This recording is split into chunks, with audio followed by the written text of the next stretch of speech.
Good morning दोस्तों, welcome once again. आज के इस क्लास में हम एक पोएम की चर्चा करने वाले हैं जो कि क्लास 10 की एक खास पोएम है, जिस पोएम का टाइटल है फायर एंड आइस। तो गाइस, फायर एंड आइस का क्या मतलब होता है? यू नो, फायर मीन्स आग होती है और आइस मीन्स बर्फ होता है। यूं कहे तो फायर और आइस दोनों हमारे लिए इंपॉर्टेंट है, जरूरी है। बट दोस्तों, ये फायर और आइस हमारे लाइफ को और हमारे वर्ल्ड को डिस्ट्रॉय करने के लिए भी एनफ है, काफी है। तो यूं कहें तो आग और पानी से खेल नहीं करना चाहिए। तो कुछ ऐसे ही टॉपिक को लेकर एक बहुत ही खूबसूरत सी पोइट्री आज हमें पढ़नी है, जिसका नाम है फायर एंड आइस। तो इस ब्यूटीफुल पोएम को लिखा गया है एक बहुत ही ग्रेट पोएट के द्वारा। अमेरिकन पोएट हैं जिनका नाम है रॉबर्ट फ्रॉस्ट। और रॉबर्ट फ्रॉस्ट के बारे में मैंने आपको पहले ही बताया। जी हाँ, तो रॉबर्ट फ्रॉस्ट के बाद जाने के बाद आज हम डिस्कस करने वाले हैं the lines of the poem fire and ice. तो लाइक प्रीवियस पोएम जो मैंने आपको बताया था डस्ट ऑफ स्नो, ठीक उसी तरह से ये पोएम भी जो है ये 2 स्टैंजा की पोएम है। बहुत अच्छी राइमिंग स्कीम है जो कहीं पे वेरी करती है, कहीं पे वेरी नहीं भी करती है।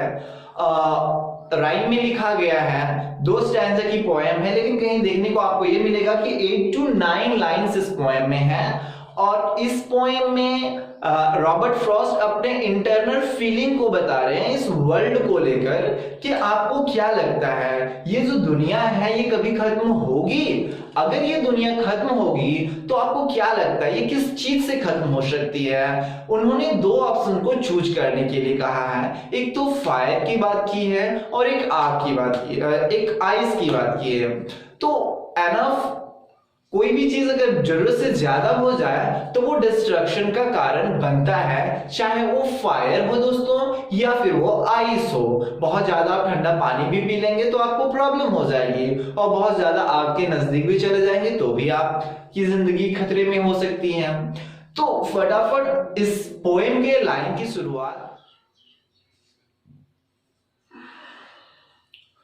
तो पोएम का लाइन कुछ ऐसा है दोस्तों कि some say the world will end in fire, some say in ice. Some say the world will end in fire, some say in ice. From what I have tasted of desire, I hold with those who favor fire. तो यहां पे आप देखेंगे कि Dzire और fire दोनों की rhyming scheme match कर रही है। ये राइमिंग वर्ड्स यहां पे देखने को मिलता है। तो लाइन कुछ ऐसा कहता है, सम से the world will and in fire. दुनिया में बहुत सारे ऐसे लोग हैं जिसका अपना मानना है, अपने विचार हैं, और उनमें से कुछ ये कहते हैं कि दुनिया फायर से खत्म हो जाएगी, आग से खत्म हो जाएगी। बहुत ज्यादा गर्मी जब हो जाएगी दोस्तों, जब कार्बन डाइऑक्साइड का लेयर बढ़ जाएगा, जब ऑक्सीजन कम हो जाएगी, तो जो फायर, जो हीट है, टेम्परेचर की बात हो रही है दोस्तों, एक्स्ट्रा पॉपुलेशन की वजह से जो एक कार्बन लेयर बन जाएगा जहां पे सिर्फ उमस रहेगी, तो उस फायर की वजह से भी हमारी दुनिया खत्म हो जाएगी। सम से ऑफ आइस, कुछ कहते हैं कि आइस से ही दुनिया खत्म हो जाएगी। लेकिन दोस्तों, जब वो हमारे प्रोस्पेक्ट की बात करेंगे, जब वो हमसे पूछेंगे, जब मैं इनको टेस्ट करूं, फायर को टेस्ट करूं और आइस को टेस्ट करूं, तो आइस तो बड़ा कूल होता है, डेली टू डेली लाइफ में हम उसका यूज भी करते हैं। जब वो बर्फ के गोले गिरते हैं तो उन्हें हम खा भी लेते हैं। तो शायद हमें ऐसा लगता है कि आइस उतना डेंजरस नहीं होगा हमारे लाइफ के लिए और वर्ल्ड के डिस्ट्रक्शन के लिए। तो पोएम का जो 4th लाइन है वो कहता है कि I hold with who favor fire, मैं उन लोगों के साथ खड़ा हूं, मैं उनके विचार से सहमत हूं जो कहते हैं कि दुनिया फायर से खत्म हो जाएगी, आग से खत्म हो जाएगी, क्योंकि आग तो बहुत बड़ा डिस्ट्रक्शन का काम करता है दोस्तों। अगर किसी के घर में आग लग जाए, हॉस्पिटल में आग लग जाए, स्कूल में आग लग जाए तो कितनी बड़ी डिस्ट्रक्शन होती है। तो आई होल्ड, मैं उन लोगों की विचारों को होल्ड करता हूं। This was the first stanza, fourth line stanza. बहुत अच्छी तरह से इसको डिस्क्राइब किया गया, लिखा गया, इसके इंटरनल मीनिंग को आपने समझा। अब बात करते हैं सेकेंड स्टैंजा की दोस्तों। तो सेकेंड स्टैंजा स्टार्ट होता है, but if I have to perish twice, I think I know enough to hate to say that for destruction ice is also great and would suffice।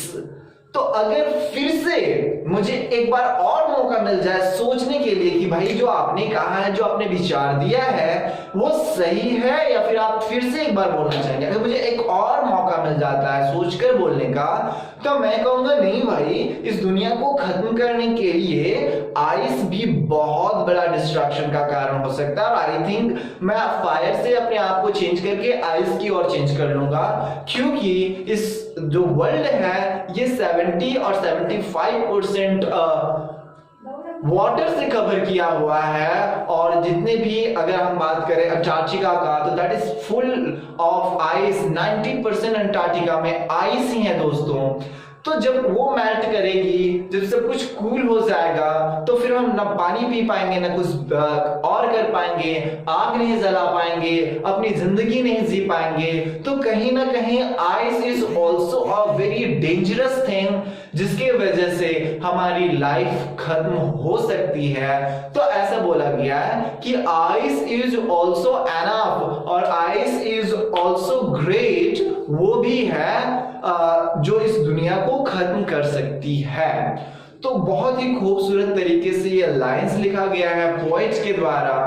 और तो और Robert Frost ने यहाँ पे अपने विचार को डाइवर्ट किया। ये जरूरी नहीं है कि दुनिया फायर से ही खत्म हो जाए या फिर दुनिया आइस से ही खत्म हो जाए। हो सकता है कि कोई थर्ड चीज आ सकती है, जिसे आज के जनरेशन में पूरी दुनिया को तबाह करने के लिए कोरोना वायरस नाम की एक वायरस है दोस्तों, और उस वायरस से भी दुनिया खत्म हो सकती है। अमेरिका में more than 80 lakh people have died. Different countries की बात करें तो वहां पे भी लोग मर रहे हैं, वहां पे भी दुनिया खत्म हो सकती है। तो यहाँ पे पोएट ने किसी एक खास चीज को टारगेट नहीं किया है, जबकि उन्होंने ये कहा है कि भैया आज नहीं तो कल दुनिया तो खत्म होने वाली है, अब कैसे खत्म होगी ये आपको डिसाइड करना है और आपको सोचकर बताना है। It was really a wonderful poem, और रॉबर्ट फ्रॉस्ट जो भी पोएम लिखते हैं वो ऑसम पोएम होता है, ये भी उनमें से एक था। आपको ये वीडियोस बहुत ही अच्छा लगा होगा। अगर आपको अच्छा लगा होगा तो हमारे चैनल को लाइक करें, सब्सक्राइब करें।